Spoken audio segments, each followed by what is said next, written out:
kamu sengaja, maka kafaratnya denda pelanggaran sumpah ialah memberi makan 10 orang miskin. Hadirin, kalau ada seseorang sudah pernah bersumpah, jadi ceritanya gini ya, ada hadirin pernah bersumpah, demi Allah saya begini. Ada 2 hadis yang jadi ancaman atas itu hadirin. Hadis yang pertama kata Nabi, barang siapa yang bersumpah bawa-bawa nama Rasul, falyatabawwa maq'adahu minan nar. Maka sebenarnya dia udah booking tempat di jurang api nerakanya Allah. Satu lagi, hadis dari Nabi SAW, tidaklah layak seseorang itu bersumpah selain atas nama Allah, tallahi, billahi, wallahi.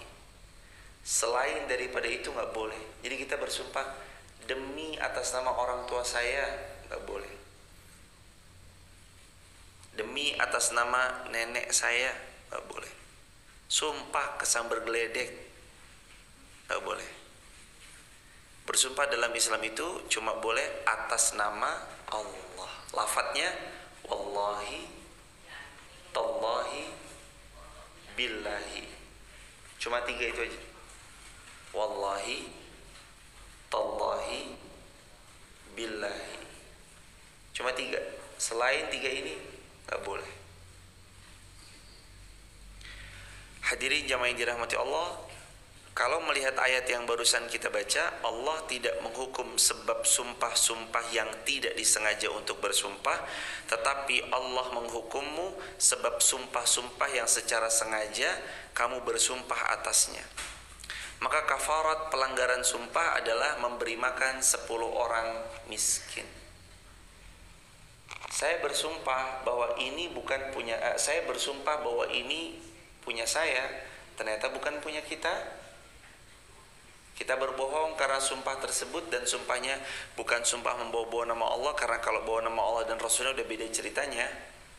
Kita berbohong dari sumpah yang diucapkan, tidak menepati janji yang sudah diutarakan. Apa kafaratnya? Kata Allah Subhanahu wa taala, maka kafaratnya adalah memberi makan 10 orang miskin. Ulama berbeda pendapat. Ada yang mengatakan kasih makanan mentah boleh, ada juga yang berpendapat sebaiknya diberikan makanan dalam bentuk jadi. Makanannya dalam bentuk jadi. Kasih, bayar kepada orang yang miskin. Makanan jadi, makanan. Ini kalau orang melanggar sumpah, yaitu makanan yang biasa kamu berikan kepada keluargamu. Ada standar makan. Apa standar makannya? Makanannya adalah makanan yang biasa diberikan kepada keluarga, yang biasa kita makan. Apa yang biasa kita makan, itu yang kita kasih. Jangan dikurangi. Kalau beras yang biasa kita makan ini beras yang harganya 15.000, maka belikan juga untuk mereka-mereka yang miskin atau mereka-mereka yang sedang kekurangan beras yang biasa kita makan. Berarti beras yang 15.000-an. Kalau kita biasa makan di rumah ada tahu, ada tempe, ada daging-dagingan, maka kita memberikan kepada mereka juga apa yang biasa kita makan. Kata Nabi, salah satu amalan yang paling Allah cintai, afsyus salam wa it'amut ta'am wa silul arham wa qamal lail wa nasu niyam. Di antara amal yang paling Allah cintai itu yang pertama, sebarin salam. Kita kenal atau nggak kenal, maka sebarkan salam. Ayo hadirin, sebarin salam. Jangan cuma salam sama yang kenal, tapi salam sama yang juga nggak kenal. Salam. Assalamualaikum warahmatullahi wabarakatuh. Sebarkan salam. Yang kedua, hendaknya seseorang it'amut ta'am, bagi-bagi makanan. Bagi-bagi sama makanan. Apa yang dibagikan? Makanan mentah, makanan matang, bagi-bagiin aja. Yang ketiga, wasilul arham, sambunglah tali silaturahim. Sambung tali silaturahim. Yang keempat, wa qamal laili wan nasu niyam. Bangunlah di malam hari ketika manusia lagi tertidur lalap. Bangun salat tahajud. Amalan yang kedua, it'amut ta'am. Salah satu amalan terbaik, bagi-bagi makanan, suka berderma perihal makanan, suka berbagi, baik itu mentah atau bahan atau matang. Tapi kalau dalam bahasan ini memberikan makanan kepada orang miskin, matang lebih disukai. Sama kayak bayar fidyah.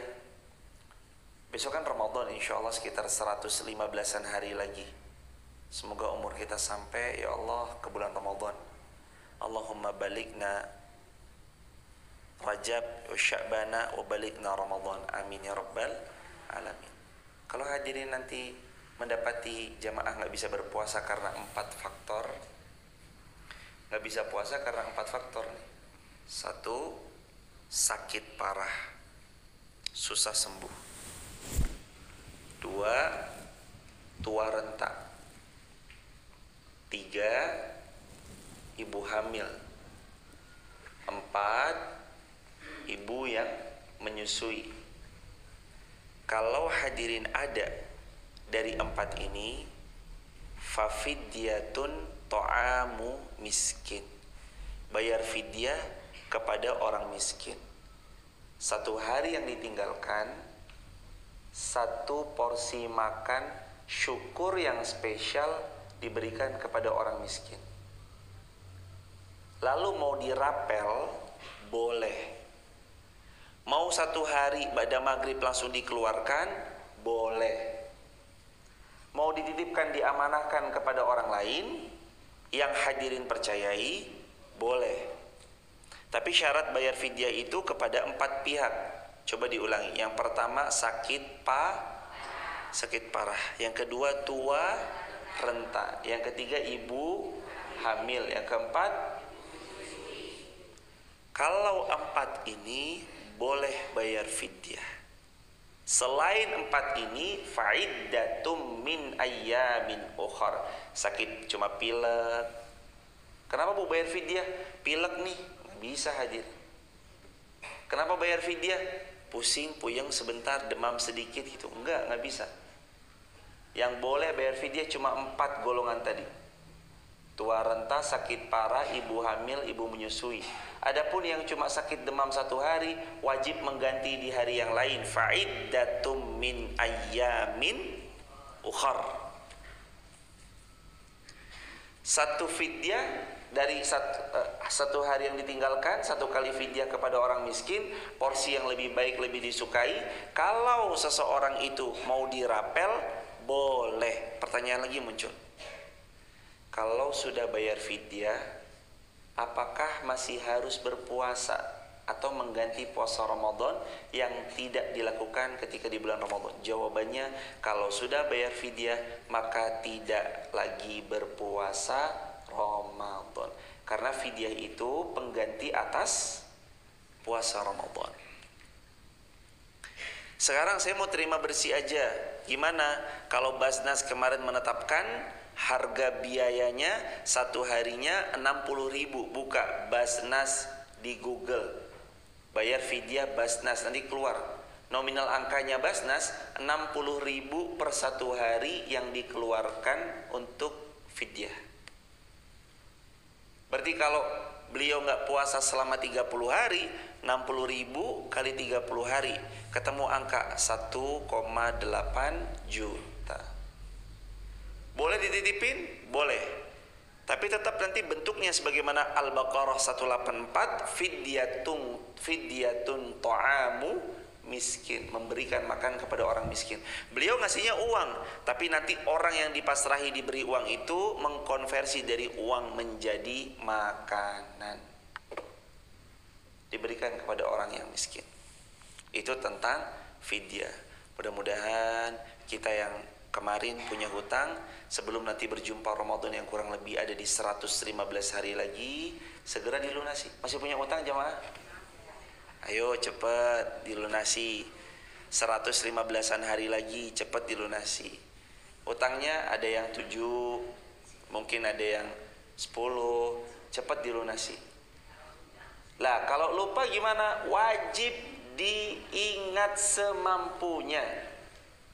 Kalau nih hadirin ya, saran kami kalau jamaah punya hutang puasa Ramadan, cepat disahur, cepat di apa? Bayar. Kalau lupa gimana? Wajib diingat semampunya. Tapi supaya nanti nggak salah angka, dicatat aja. Punya kalender di rumah? Nah, kalender itu atasnya saya pas bulan Ramadan atau setiap bulan itu ditulis, saya hutang Ramadan ini 10 hari. Ditulis pakai spidol yang besar. Bisa tulis. Nanti kalau bayar misalkan puasa bayar hutang Ramadan kurangi 1, oh berarti tinggal 9. Udah tulis lagi di kalender tuh, dicoret-coret aja jemaah. Di kalender dicoret-coret. Tinggal 9, puasa lagi 2 hari, kurang 2 berarti tinggal 7. Tulis. Ternyata kalau sampai sekarang kok tinggal 5, tetap harus dilunasi. Karena puasa Ramadan hukumnya wajib. Itu lebih mempermudah kalau kita nyatet. Kalau kita nggak nyatet, susah nanti kita ingatnya dari mana. Lah kan diingat semampunya. Iya kalau ingatannya benar. Kalau ingatannya ternyata salah, Allah memang maafkan. Tapi kan kita harus ada ikhtiar. Jangan dikit-dikit bilang uzur syar'i. Enggak. Ada ikhtiar. Apa ikhtiarnya? Dicatat. Sebelum ketemu Ramadan tahun 2024 mendatang, segera lunasi. Segera diapain hutang Ramadannya? Sekarang hari apa? Jumat. Besok puasa. Besok aja puasa hadirin. Sabtu, Ahad, Senin, Selasa, Rabu. Boleh berturut-turut? Boleh, karena membayar hutang puasa Ramadan. Kalau digabung niatnya boleh atau enggak? Berbeda pendapat para ulama. Ada yang mengatakan diperkenankan untuk bila mana digabung. Ada yang mengatakan bahwasanya puasa wajib berdiri sendiri. Kami condong kepada pendapat puasa wajib berdiri sendiri, nggak bisa digabung dengan yang sunnah. Tapi kalau yang kita jalankan adalah puasa yang wajib, tentu dapat pahala yang luar biasa.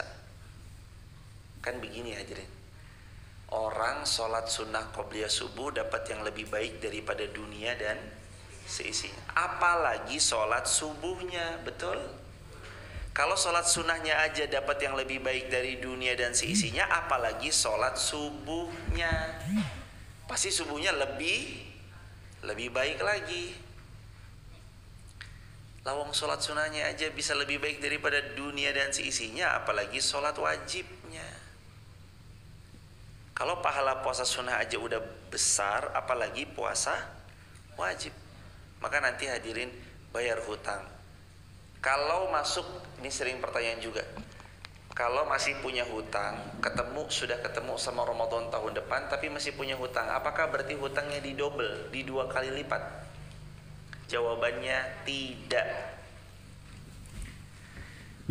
Tahun 2023 punya hutang 7, belum kebayar sampai 2024, udah ketemu Ramadan lagi. Apakah terus 7-nya jadi 14? Jadi 2 kali lipat? Enggak. 7 yang hutang 2023 ketemu Ramadan 2024, hutangnya tetap 7.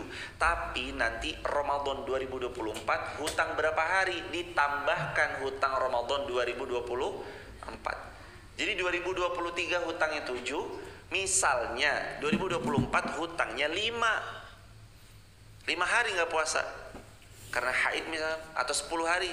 Misalnya kalau 10 hari berarti karena hutang 2023 ada 7, hutang 2024 ada 10, totalnya jadi berapa? 17. Bukan berarti 7-nya dikali 2 jadi 14, baru tambah 10 jadi 24, bukan. Nggak dikali lipat. Dia membawa daripada hutang puasanya di 2023 ditambah hutang puasanya di 2024. Itu kalau seseorang membayar fidyah. Kalau tidak membayar fidyah, wajib bagi orang tersebut mengganti di hari yang lain tentang puasa yang ditinggalkan. Lanjut hadirin. Atau memberi mereka pakaian. Jadi kalau kita melanggar sumpah, kalau fidyah itu bentuknya makanan ya harus. Kalau kita melanggar sumpah, boleh makanan atau memberi pakaian. Apa pakaian yang diberikan? Pakaian pantas untuk dipakai. Ayo jemaah coba dilihat, dihisap. Di sini ada yang punya sendal lebih dari satu pasang? Hampir semua. Ada yang punya baju lebih dari 7? Ada. Yang punya baju lebih dari 7, punya sendal lebih dari 2 pasang. Coba nanti pulang dari sini dilihat. Kalau memang terlalu banyak daripada hisapnya berat, segera diambil untuk disedekahkan. Pilih yang masih baik, yang masih layak. Jangan disedekahin yang udah sobek, bolong-bolong. Tapi dipilih yang layak, sedekahkan. Waktu itu ada sahabat Nabi namanya Sya'ban. Namanya siapa? Sya'ban bilang, masih ingat ceritanya? Andai lebih jauh, andai semuanya, andaikan yang baru. Lalu istrinya ini bertanya pada Nabi Muhammad SAW, ibu majuan lagi biar yang di luar bisa masuk jemaah. Majuan lagi, kesini jemaah, nggak apa jemaah. Maju lagi hadirin, maju lagi, maju lagi.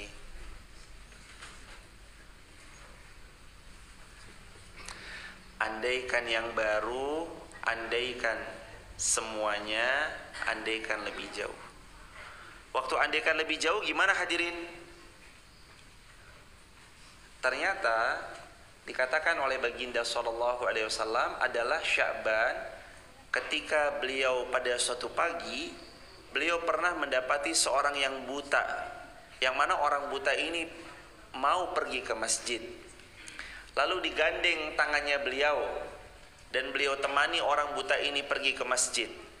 Dan jelang-jelang wafatnya orang itu ditampakkan dari amal soleh yang dia lakukan, menggandeng tangan si buta ini untuk berangkat pergi ke masjid. Lalu dilihat oleh Sya'ban pahala yang besar luar biasa karena mengantarkan orang tersebut ke masjid. Dan Sya'ban pun kemudian mengatakan, saking besarnya pahala nganterin orang ke masjid, Sya'ban sampai mengatakan, andaikan jaraknya yang aku antarkan lebih jauh. Andai lebih jauh. Yang kedua, andaikan yang baru. Pernah satu hari malam-malam dingin-dingin Sya'ban memakai 2 jaket ketika keluar dari rumah beliau. Jaket yang baru ada di dalam, jaket yang lama ada di luar. Ketika dalam perjalanannya dia melihat ada seorang kakek tua kedinginan, Sya'ban pun kemudian melepas jaket lamanya, dia memakai yang di dalam jaket baru. Jaket lamanya, jaket second yang bekas diberikan kepada orang yang kedinginan tersebut dan dia pun sambil lalu. Ketika jelang-jelang wafatnya ditampakkan besarnya ngasih jaket bekas, makanya Sya'ban mengucapkan andaikan yang baru. Yang ketiga, Sya'ban pernah punya sepotong roti. Tiba-tiba datang seorang meminta-minta, lalu dia potong bagi 2 roti itu, lalu dia berikan kepada peminta-minta, setengahnya lagi dia makan. Lalu kemudian jelang wafatnya dia diberitahu bahwasanya ini besaran pahala yang kamu lakukan saat kamu mensedekahkan setengah potong roti. Lalu Sya'ban mengucapkan andaikan semuanya. Sudah beramal salih, masih tetap ingin dapat yang lebih baik. Udah beramal salih, tapi tetap ingin dapat yang lebih baik. Andai lebih jauh, andaikan yang baru, andaikan semuanya. Penyesalan manusia itu begitu hadirin. Harus buat kita harusnya, kalau bisa saya ngasih semuanya, kalau bisa saya memberi, kalau bisa saya berbagi, kalau Allah hidupkan harta saya akan fasilitasi, kalau Allah harus begitu. Punya semangat untuk terus jadi hamba yang lebih baik. Dan jelang-jelang wafat orang itu nanti diberi penampakan dari flashback amal-amal apa yang selama hidupnya dia lakukan. Makanya kadang terekam CCTV orang yang lagi jelang-jelang dicabut nyawanya itu berputar-putar begini dia. Dia melihat malaikat pencabut nyawa, malaikat maut yang mau mencabut nyawanya sedang berputar dikelilingi di atas kepala beliau. Kalau baik maka baik, kalau buruk maka buruk. Kalau buruk yang diperlihatkan semuanya tentang yang buruk-buruk. Waktu hidupnya ngapain aja, perbuatan apa aja yang dilakukan. Kalau baik semuanya baik. Diperlihatkan yang baik, baik. Mumpung masih hidup, beramal solihlah banyak-banyak. Mumpung masih hidup, tambahi amal soleh kita sebanyak mungkin. Lalu Allah Subhanahu wa taala berfirman lagi, kalau nggak mampu memberi makan, memberi pakaian. Kalau nggak mampu memberi pakaian, ini tadi pakaian juga jadi PR ya hadirin. Nanti pulang coba dicek, kalau memang ada barang yang tidak terpakai, segera disedekahkan. Jangan tambah banyak hanger gantungannya, sebab karena bajunya makin banyak. Kalau bisa hanger-hangernya dikurang-kurangi, baju dikurang-kurangi, hisapnya berat. Sedekahin tuh baju, sedekahin baju, sepatu, tas, sandal. Pokoknya yang punya sesuatu yang jumlahnya melampaui batas, ya normalnya kita kalau buat ganti mungkin kalau sehari 1 kali terlalu kurang, taruhlah 1 hari 2 kali ganti. Pagi bajunya beda, malam bajunya beda. Berarti kali 7 hari berapa? 2 kali 7 14. Ya 14 pasang cukup lah jemaah. Tapi kok kalau punya 5 lemari, ayo 4 lemarinya disedekahkan aja. Hisapnya berat. Makin lama kita ngambil barang belanjaan, ini jemaah ya. Kalau jemaah masuk kasir, kalau kita pergi ke minimarket,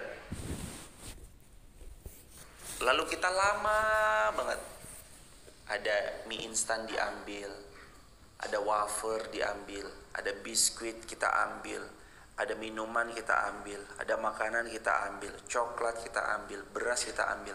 Semakin lama kita ambil barang di minimarket, semakin lama juga kita berdiri di depan kasir.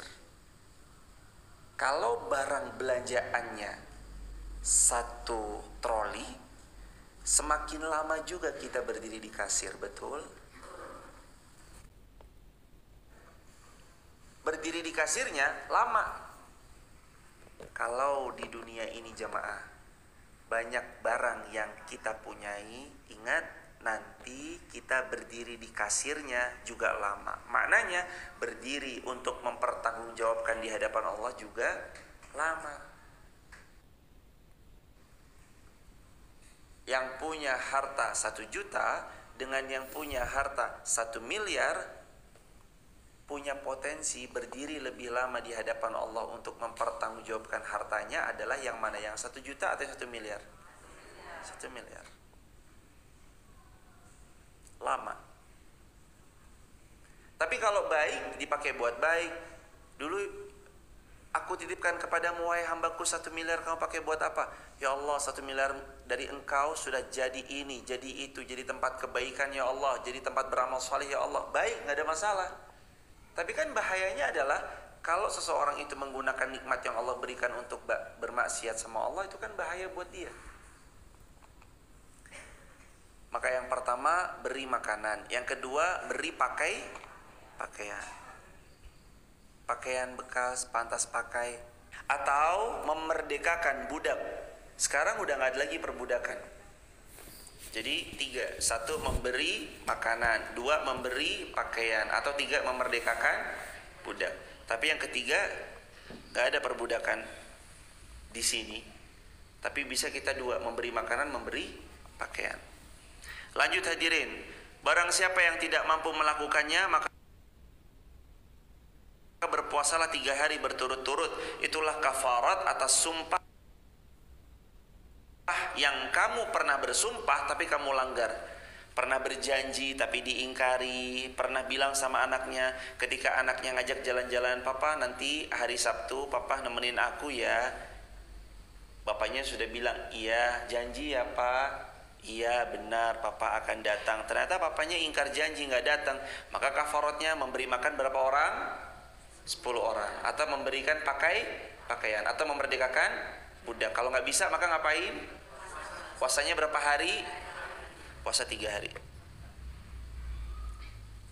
Jadi bayar kafarat. Teman-teman yang di TikTok, YouTube, Instagram atau hadirin juga, silahkan diingat-ingat. Coba diingat-ingat ya. Pernah ingkar janji nggak sama cucu? Pernah ingkar janji nggak sama anak? Pernah kayaknya. Wah ini ya PR ini. Yang pernah lah, sebentar dulu ya jemaah, saya mau bagi tahu dulu. Bedanya niat sama janji itu ada di lafaz. Contoh, kayaknya nanti kalau punya rezeki enak ya, beliin Indomie atau beliin mie instan atau beliin minyak 1 botol 1 orang misalkan. Itu namanya baru niat, belum janji. Baru nih ya. Janji itu biasanya lafadznya saya janji. Kalau saya begini, maka saya akan begitu. Itu namanya janji. Contoh, saya janji kalau saya kepilih nanti tak aspal jalanan kampung, Wonolelo, Seribit, Paguan, Kedeling, semua nih saya aspal semua. Misalkan dia ada orang mau nyalek atau apa, dia berjanji begitu, maka harus ditepati janjinya. Kalau nggak ditepati, dia mengingkari janjinya. Tergantung kepada berapa orang dia sudah mengucap. Lah kalau kepada 1 orang, memberi makan kepada 10 orang miskin. Kalau dia berjanji kepada 10 orang, berarti memberinya 100 orang miskin. Lah kalau berjanjinya sama 1 lapangan, ayo aja deh. Hati-hati dengan janji. Berjanjilah kalau memang bisa ditepati. Kalau nggak bisa ya maka jangan berjanji. Maka hadirin hati-hati sama janji. Nah sekarang jamaah ingat-ingat nih. Hadirin kira-kira pernah berhutang janji sama siapa? Pernah mengingkari sumpahnya sama siapa? Pernah lupa janjinya itu sama siapa? Cepat dikeluarkan kafaratnya dengan memberi makan 10 orang fakir miskin. Paham sampai sini? Lah kalau janjinya 1, 10 orang. Kalau janjinya 2, berapa orang? Kalau janjinya 3, berapa orang? Kalau ngingkari sumpahnya 5, berapa orang? Dah tinggal dikali lipat aja. Teman-teman di TikTok, YouTube, Instagram juga buat yang baru bergabung, sama datang kalau yang baru bergabung. Kalau ada yang mengingkari sumpah, mengingkari janjinya, maka kafaratnya adalah 10 orang miskin dia traktir makan. Sebagaimana Al-Quran, daripada Al-Quran surah Al-Ma'idah ayat ke-89. Kalau nggak bisa memberi makan 10 orang, maka beri pakaian. Kalau nggak bisa maka memerdekakan budak. Kalau nggak bisa juga maka puasa 3 hari. Clear sampai sini? Paham? Sudah ngerti semuanya hadirin kira-kira ya? Insya Allah. Punya janji kalau diingkari cepat-cepat langsung disaur. Tidak boleh dibagi warisan sebelum 4. 1. Dilunasi hutang-hutangnya. 2. Ditunaikan janji-janjinya. 3. Diselesaikan pembiayaan pemulasaraan jenazahnya. 4. Ditunaikan wasiat-wasiatnya. Kalau 4 ini sudah, baru boleh bagi warisnya. Diulangi.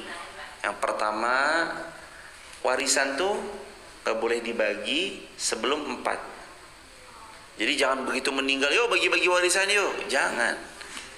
Atau ada yang belum meninggal lagi sakit, ayo mama cepetan gendang. Wah ya ini mamanya disuruh cepet-cepet. Astagfirullahaladzim.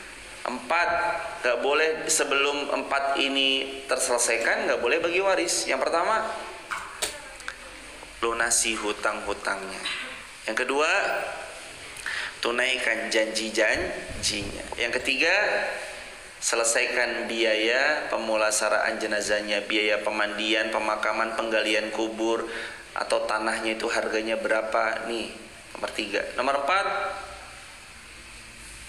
hendaknya dia tunaikan wasiat wasiatnya. Kalau 4 ini sudah, maka boleh, silahkan langsung jemaah, boleh dibagi waris. Tapi kalau 4 ini belum, maka wajib untuk diselesaikan dulu. Selesaiin dulu, jangan sampai enggak. Begitu hadirin. Dan jagalah sumpahmu, artinya kalau kamu mengucap bersumpah, pastikan itu Allah mudahkan untuk terjadi dan kita berikhtiar untuk mewujudkan apa yang kita sumpahi. Dan kalau kita berjanji, jangan sampai janji itu diingkari, melainkan janji harus ditepati.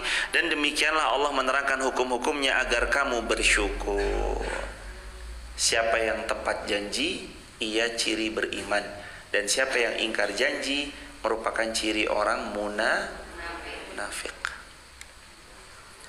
Walaupun jamaah tuh janji sama anaknya jamaah ya,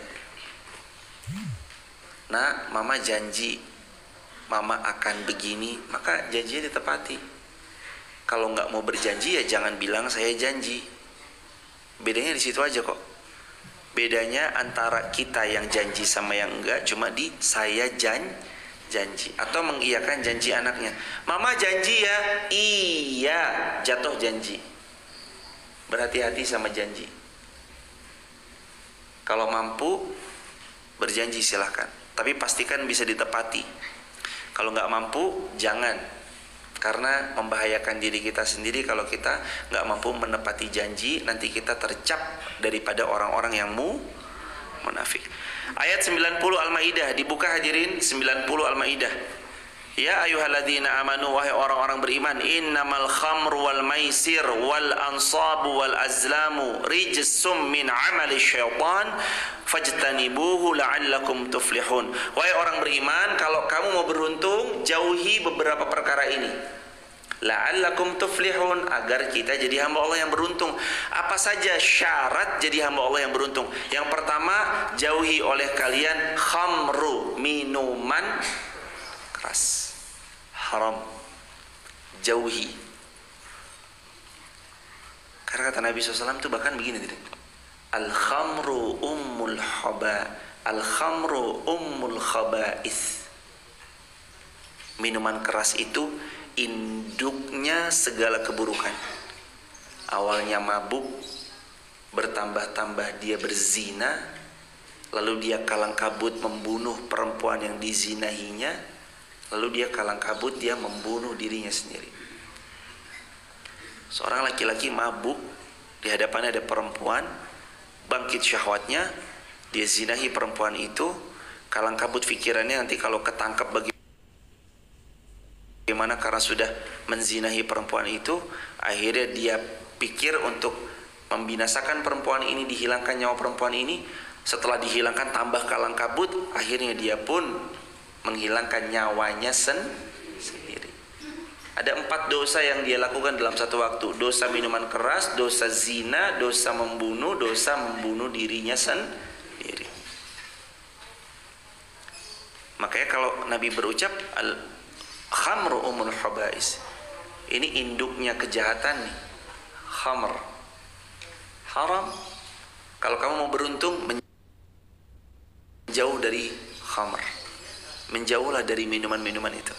Yang kedua, kalau mau beruntung, menjauhlah dari wal maisir, judi. Zaman sekarang ngeslot, jauhi dari judi, jauhi dari slot. Tidaklah judi kecuali dia pasti akan nelangsa, sengsara, binasa dirinya. Dibuat ketagihan kadang orang yang berjudi itu. Awalnya ada sisa uang 20.000, coba-coba kan cuma pasangnya 10.000, ntar dapat 20.000, ini emang uang mau saya buang, tapi dia berusaha untuk main judi itu, taruh deposit 20.000, 10.000 gagal, 10.000 yang kedua, lah kok berhasil, dari 20.000 dapat 2 juta. Nah dia berpikiran, wah kalau modal 20.000 dapat 2 juta, ini pasti nanti kalau saya modal 200.000 bisa dapat 20 juta nih. Akhirnya dia tuangkan lagi uang dalam jumlah yang banyak, terus ketagihan sampai pada titik di mana dia udah, wah ternyata 200.000 nggak dapat. Dia cari Apa yang bisa dijual? Handphonenya dijual, nggak dapat lagi. Ada yang bisa dijual, motornya dijual, nggak dapat lagi. Mobilnya dijual, nggak dapat lagi. Ini dijual, nggak dapat lagi. Akhirnya binasa dia gara-gara judi. Ini nasihat buat siapapun yang masih suka berjudi, berhentilah. Tidak ada kemenangan di atas meja judi atau di atas perjudian. Nggak ada menang kecuali pasti bangkrut. Nggak usah berjudi. Dan lagi pula kadang tuh suka banget ya orang maunya instan, padahal nggak ada yang instan hadirin. Mau kayak instan, kerja bukan berjudi. Mau kaya, nggak ada yang instan. Pasti kerja keras, pasti proses, pasti lama, butuh pengorbanan, butuh berjuang lebih keras, butuh disiplin, butuh effort, butuh waktu. Dan kita tahu bagaimana cara uang datang, kita tahu bagaimana cara uang dan pergi. Gak ada yang namanya kaya instan tuh, gak ada, kecuali anaknya sultan. Kalau anaknya orang kaya, balungan gede, wajar. Tapi kalau ngerintis dari nol, gak ada yang instan jamaah, butuh proses. Kerja keras, harus capek. Kalau belum capek, belum sukses. Harus capek. Gimana ceritanya mau berhasil kok nggak mau capek-capek? Males-malesan, banyak alasan. Disuruh begini, alasan. Disuruh begitu, alasan. Sudah dipersiapkan semua perlengkapan dan peralatannya, alasan lagi. Nggak akan pernah sukses. Harus capek. Jangan mau jalan pintas akhirnya judi. Jangan mau jalan pintas akhirnya trading.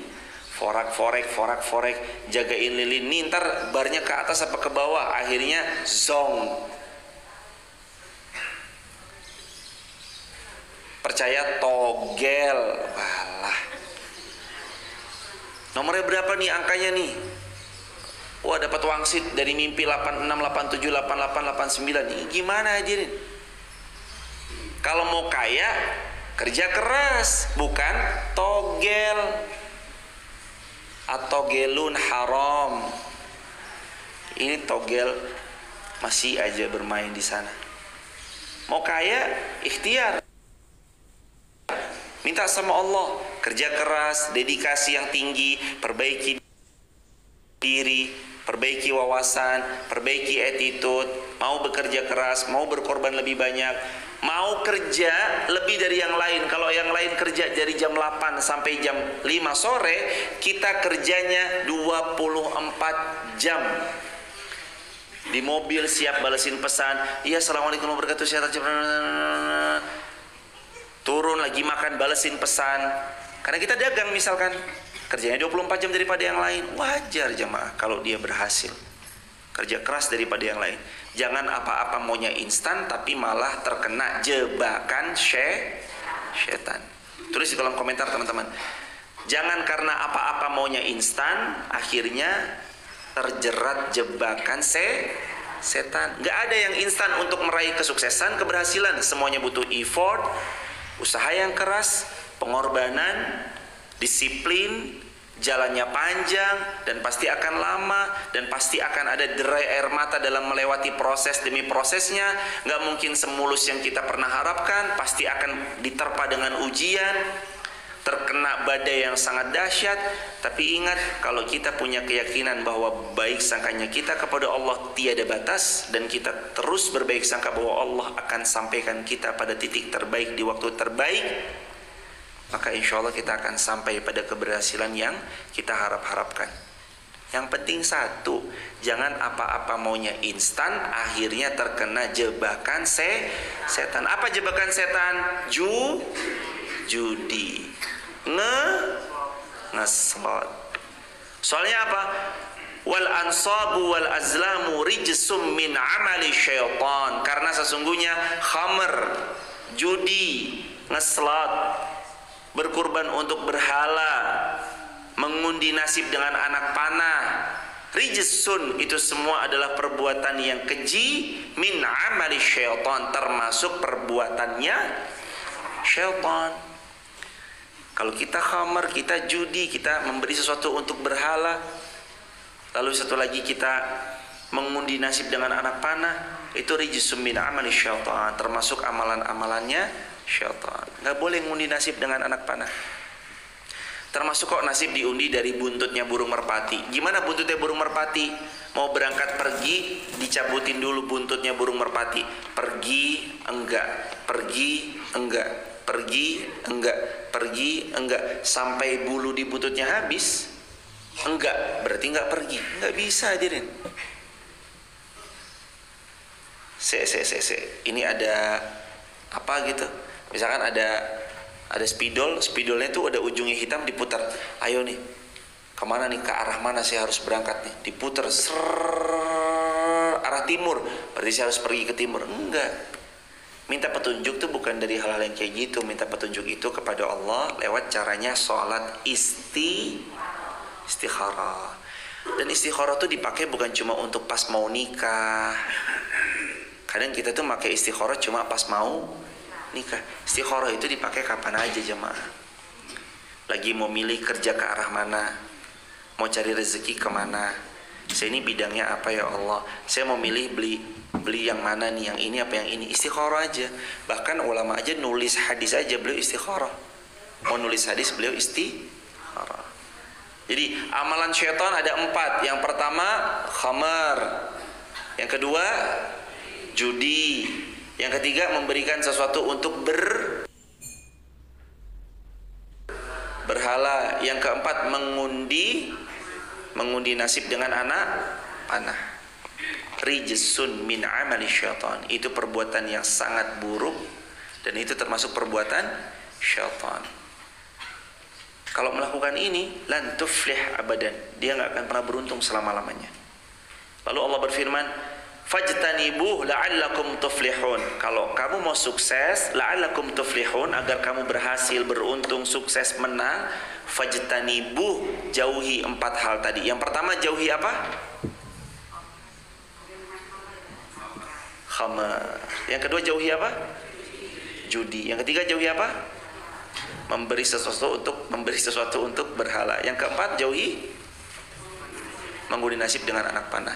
Fajtanibu, jauhi. Jangan dekat-dekat kepada hal-hal yang berbau judi, jangan. Tapi ini kan bisa benar menjanjikan gini. Jangan. Binasa nanti. Tapi bener loh trading forex nih nanti begini. Jangan. Tadi ada robot trading nih gini. Jangan jemaah, jangan. Udah tuh hadirin. Nggak ada cara instan untuk sukses tuh, nggak ada. Jalur pintas sukses tuh nggak ada. Semuanya butuh proses, kerja keras, dedikasi, disiplin. Capek pun ya tetap berangkat. Walaupun lelah ya tetap kerja keras. Berkorban lebih banyak daripada yang lain. Ingat satu hal ini ada, bagus sekali ini kalimat ini. Kalau sekarang kita melakukan apa yang tidak orang lain lakukan, maka suatu hari nanti kita akan mendapatkan apa yang tidak orang lain dapatkan. Tapi kalau sekarang kita melakukan seperti yang orang lain lakukan, kita akan mendapatkan yang sama seperti yang orang lain dapatkan, karena kita melakukan hal yang sama seperti yang orang lain lakukan. Maka mulai hari ini lakukan yang beda sedikit. Insya Allah kita juga akan lihat dampaknya suatu hari nanti. Dan kita nanti 5 tahun yang akan datang ditentukan dari kita hari ini. Jamaah, ngaji aja tiap hari.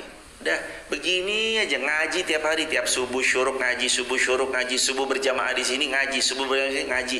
Udah istiqomah aja selama 2 tahun. Nanti kerasa bedanya atau enggak? Kerasa, pasti kerasa. Istiqomah aja 3 tahun, kerasa beda atau enggak? Pasti kerasa jemaah. Istiqomah aja. Jangan bolong aja, kalau bisa jangan bolong. Gak apa-apa hadirin yang datang baru bisa hari Jumat, gak apa-apa, nanti pelan-pelan dari hari Jumat. Di sini ngaji setiap hari jemaah, gak pernah ada libur. Setiap hari ada kajian subuh syuruk. Kalaupun kami lagi safar keluar kota, nanti dibersamai oleh Ustadz Ilham atau Ustadz yang lain biasanya.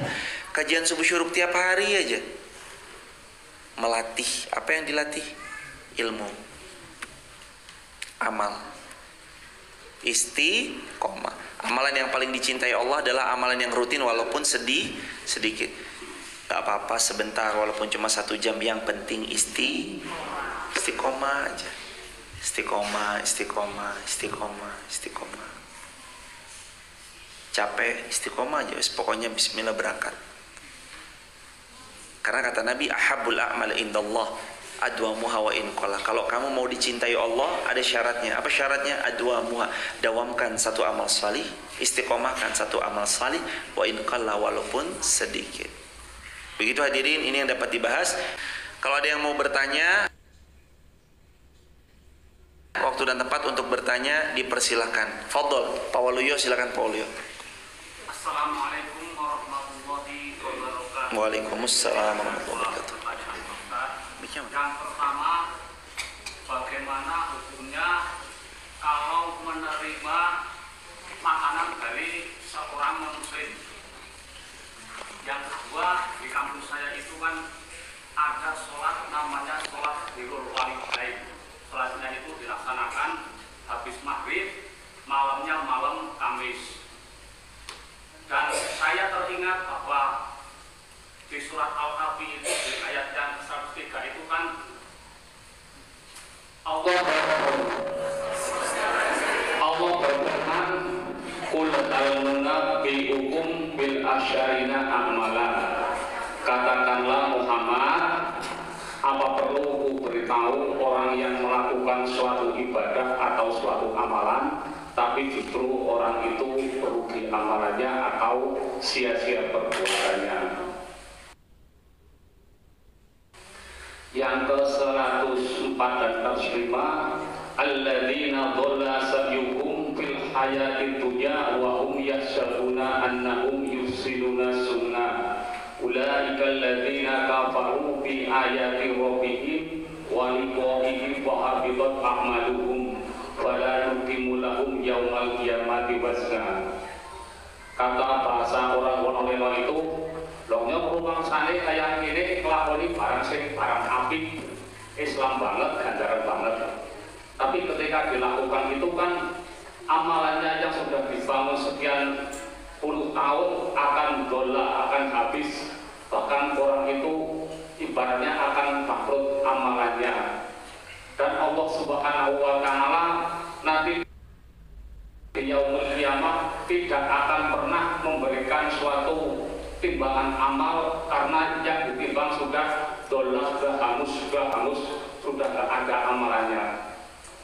Pertanyaannya, apakah sholat birrul walidain itu ada tuntunannya Pak Ustadz? Yang pertama berarti pertanyaan tentang bagaimana hukumnya orang non-muslim memberikan suatu makanan kepada orang Islam.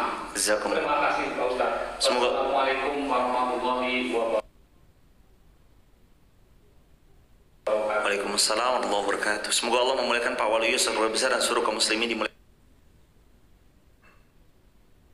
Allah dunia akhirat. Amin ya rabbal alamin. Apa hukumnya kalau ada orang non muslim ngasih kita makanan? Yang pertama, boleh untuk diterima. Yang kedua, untuk dikonsumsi. Tentu saja juga boleh bila mana zatnya halal. Tapi kan kita nggak tahu ini sembelih sendiri atau enggak. Berbaik sangka kita bahwa dia beli di pasar. Di pasar kebanyakan mayoritas kaum muslimin yang menyembelihnya. Maka saat kita memakannya, zatnya halal, kita memakan dengan mengucap bismillah. Maka itu boleh dan itu diperkenankan. Namun kalau makanannya haram, jelas bagi kita tolak jelas-jelas. Dia non muslim memberikan makanan yang haram atau makanan hasil sesajen kepada berhala-berhala mereka, dan nggak boleh. Gimana bisa kita terima? Nggak diterima. Silakan dikasih kepada yang lain. Apalagi ini makanan yang jelas-jelas haram. Hukumnya haram juga untuk kita memakannya. Dia ngasih daging babi dan seterusnya, haram untuk memakannya. Nggak boleh, karena dalam Islam juga diharamkan. Yang kedua, apakah ada sholat birrul walidain?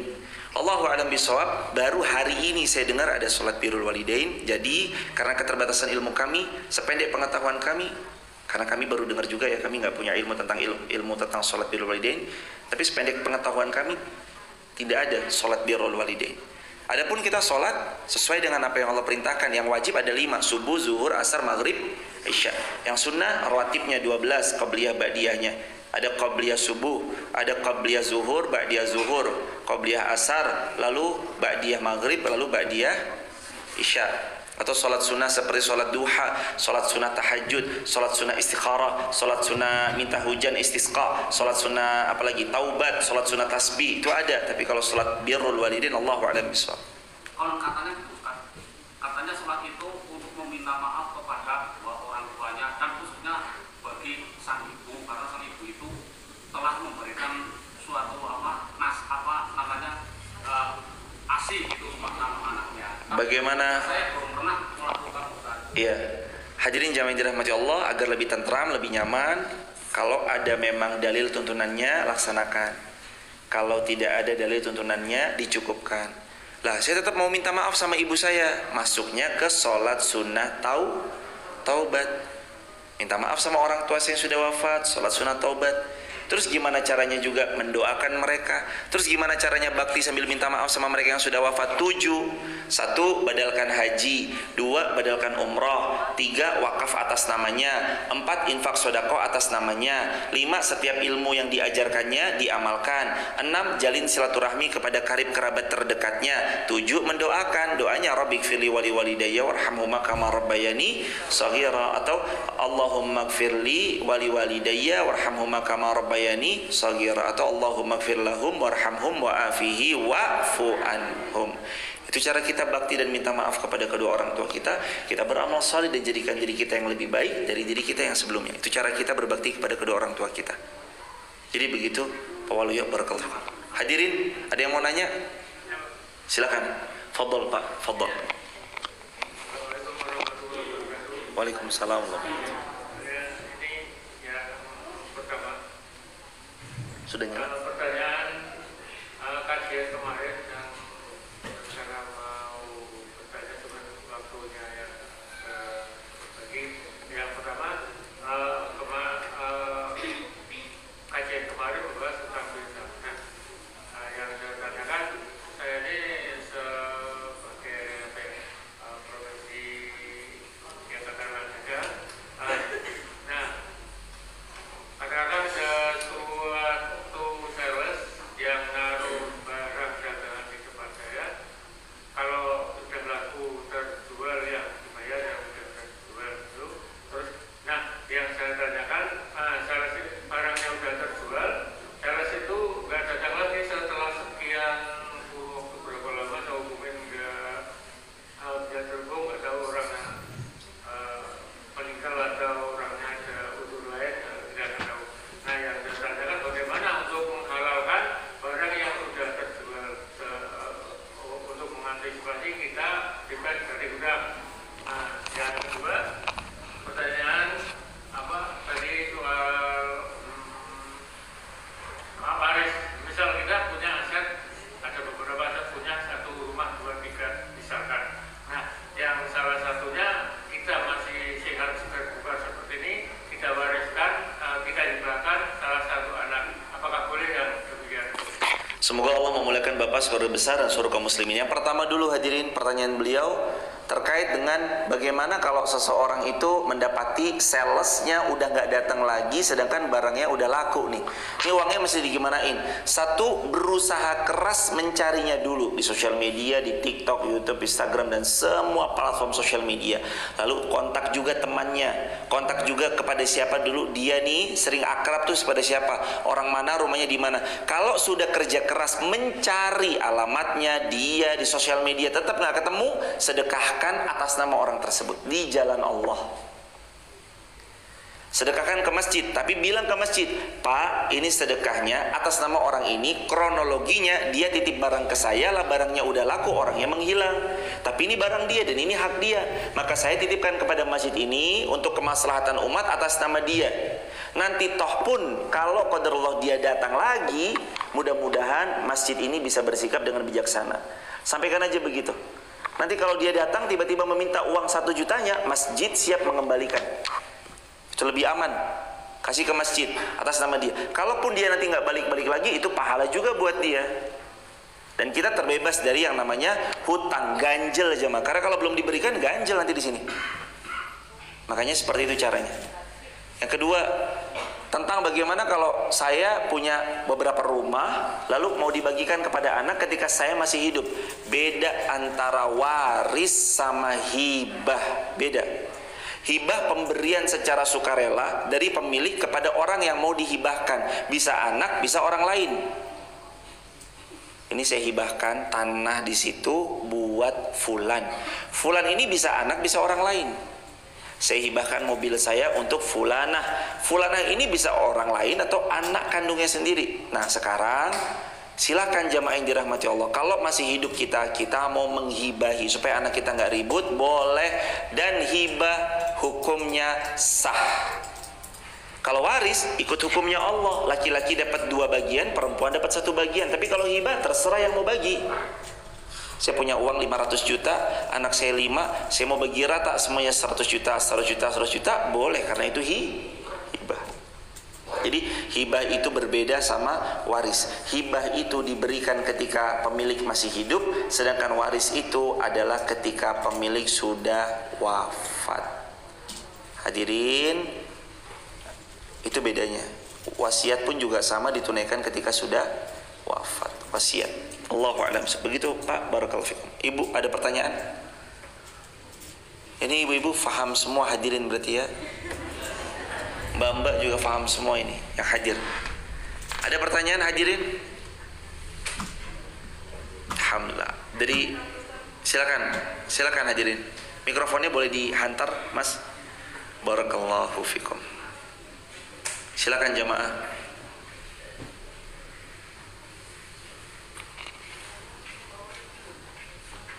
Mas Herman.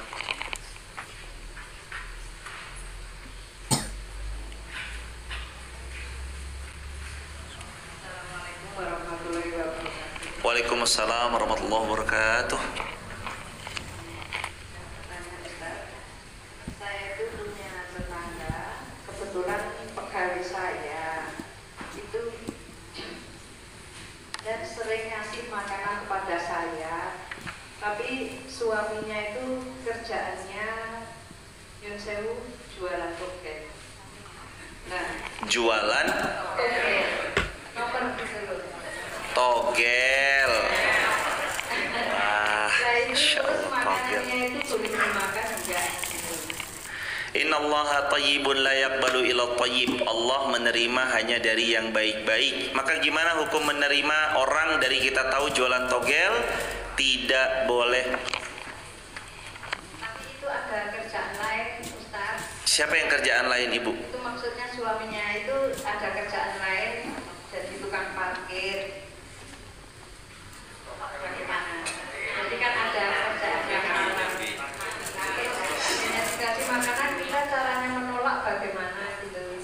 Baik hadirin, terima kasih Ibu. Semoga Allah memuliakan Ibu yang bertanya suara besar dan seluruh kaum muslimin dimanapun berada. Pertama, togel sudah kita tahu hukumnya haram, masuk dalam ranah judi. Rijsun min amali syaitan, termasuk perbuatan buruk dan itu jebakan-jebakannya syaitan. Kalau orang ini punya pekerjaan sampingan seperti misalkan parkirnya ya halal. Tapi kalau togelnya kita tahu haram, tapi ya kita harus adil. Siapapun orang kalau masih hidup ya bisa tahu taubat. Orang kalau udah taubat ya diampuni dosa-dosanya. Ya walaupun dulunya mantan togel, mantan bandar, mantan penjudi, pezina, peminum khamar, tetap aja Allah sayang sama dia. Kalau dia masih hidup, pertanda Allah masih ngasih kesempatan untuk taubat. Sambil singkat aja jemaah, ambil singkat, ambil simple. Kalau memang dia ngasih hadiah, kita berbaik sangka ini hasil dari parkirnya, bukan hasil togelnya.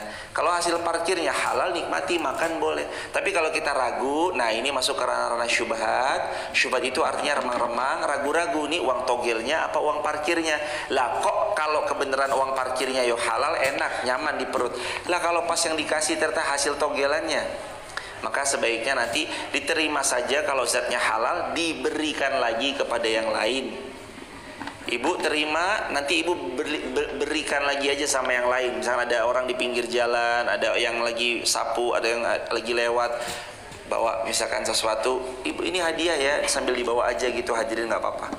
Jadi kalau misalkan jamaah mendapati ada yang kayak gitu ya, segera bersikap diterima, lalu kasih sama orang, itu yang lebih aman, karena kita nggak tahu itu hasil parkirnya atau hasil togelnya. Memang ada ayat Al-Quran Allah berfirman, ini tradisi Quran ini begini jemaah, tradisi Quran Al-Baqarah 42, wala talbisul haqqa bil batil, jangan dicampur adukan antara yang hak dan yang batil. Barang hak itu ya harus bilang barang hak, barang batil ya harus bilang barang batil. Ini yang kebenaran harus ucapkan kebenaran, yang batil ya bilang batil. Jangan dicampur aduk. Uang parkir yang uang parkir, uang togel ya uang togel. Jangan dicampur aduk. Kalau bisa ya berhenti dari togelnya. Nih siapapun yang menonton tayangan ini, yang masih main judi slot, masih berjudi, masih togel, masih ngundi nasib, Allah berfirman dalam ayat Al-Quran Al-Ma'idah, kalau kita mau beruntung, la'allakum tuflihun, fajtanibu la'allakum tuflihun. Jauhi perkara yang tadi, togel, judi, minum-minuman keras, mengundi nasib dengan anak panah, dan segala macamnya itu, jauhi sejauh-jauhnya, la'allakum tuflihun. Kalau kita menjauh dari perkara togel, judi, ngeslot, dan segala macam, kita pasti beruntung. Begitu ya jemaah? Begitu ibu jawabannya. Allahu a'lam bishawab, semoga terjawab. Pertanyaan lain ada? Oh ya, buat teman-teman di TikTok, YouTube, Instagram, kalau ada yang mau bergabung mendapatkan konten-konten spesial, konten video pendek dakwah kami yang bisa jadi story WA ataupun disebarluaskan ke grup yang lain, sahabat bisa tap link di bio, nanti langsung bergabung ke grup WhatsApp Sahabat UIR, atau save nomor WA-nya 081213 607020, 081213 607020, sebut nama, asal kota, asal negaranya. Barakallahu fikum. Semoga Allah mudahkan segala urusan. Ada lagi pertanyaan hadirin? Ada? Kalau nggak ada saya yang nanya. 4 syarat kalau kita mau jadi orang beruntung harus menjauhi 4 syarat ini. Yang pertama apa? Jauhi khamar. Yang kedua, judi. Yang ketiga, jauhi memberi kepada berhala. Yang keempat, mengundi nasib dengan anak panah. Fajtanibu, jauhi itu semua, la'allakum tuflihun, kita pasti beruntung. Udah pasti beruntung jemaah. Jauhi 4 tadi pasti beruntung. Siap menjauhinya ya? Nah, terus bukan cuma menjauhi, plus kalau pas ngelihat ada orang kok mendem di pojokan, ya diajak jemaah. Diajak baik, diajak sholat, diajak ngaji. Kalau ketahuan ada yang pasang togel, ya diingetin. Kalau itu adalah orang terdekat, ya diingatkan jemaah. Jangan cuma dibiarin aja, tapi tugas kita 3D, didoakan, diajak baik, diingatkan. Diulangi, D yang pertama D yang kedua D yang ketiga ajak terus jadi hamba Allah yang baik. Karena ini yang harus jamaah punya ya jamaah. Kalau melihat orang berbuat maksiat itu jangan serta-merta berburuk sangka, karena kita nggak pernah tahu nanti dia bisa taubat sebelum wafat. Orang tuh kalau masih hidup ya bisa taubat sebelum wafat hadirin. Makanya jangan buruk sangka sama orang. Barangkali dia nanti mau taubat sebelum wafatnya.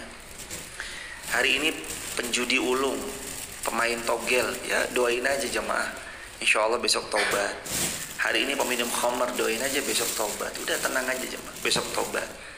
Ada wayahnya orang itu ya bosen bermaksiat. Betul? Masa yuk masih muda maksiat sampai tua ya masih mau maksiat, kan ya nggak lucu toh jemaah. Akan ada masanya orang itu bosen bermaksiat. Doain aja. Yang penting kita nyamah ajaknya baik, caranya baik, didoakan yang baik. Hadirin, nanti titip salam buat orang rumah. Mudah-mudahan kita semua sakinah mawaddah warahmah. Keluarganya mudah-mudahan anak cucunya salih salihah. Rezeki kita semua berkah berlimpah. Cepat-cepat bisa untuk ke Mekah dan Madinah. Mudah-mudahan hidup kita istiqomah sampai wafat husnul khatimah. Doakan dan saling mendoakan insya Allah. Allahumma ansur ikhwanal muslimina fi Palestin wa fi Suriah wa fi Iraq wa fi Afghanistan wa fi Uyghur. Allahumma salli ala sayyidina Muhammad wa ali sayyidina Muhammad. Allahumma ighfiril mu'minina wal mu'minat wal muslimina wal muslimat al-ahya'i minhum wal amwat innaka as-sami'un qaribun mujibud da'wati qadil hajat. Rabbana 'alaika tawakkalna wa ilaika anabna wa ilaikal masir. Rabbana hab lana min azwajina wa dhurriyyatina qurrata a'yun waj'alna muttaqina imama. Rabbana zalamna anfusana wa illam taghfir lana wa tarhamna lanakunanna minal khasirin. Rabbana taqabbal minna innaka antas samiul alim wa tub 'alaina innaka antat tawwabur rahim. Rabbana atina fid dunya hasanah wa fil akhirati hasanah wa qina adzabannar. Alhamdulillahi rabbil alamin. Salam untuk keluarga di rumah. Kita akhiri dengan hamdalah bersama-sama. Alhamdulillahirabbil alamin. Kafaratul majlis. Subhanakallahumma bihamdika asyhadu an la ilaha illa anta astaghfiruka wa atubu ilaik. Assalamualaikum warahmatullahi wabarakatuh.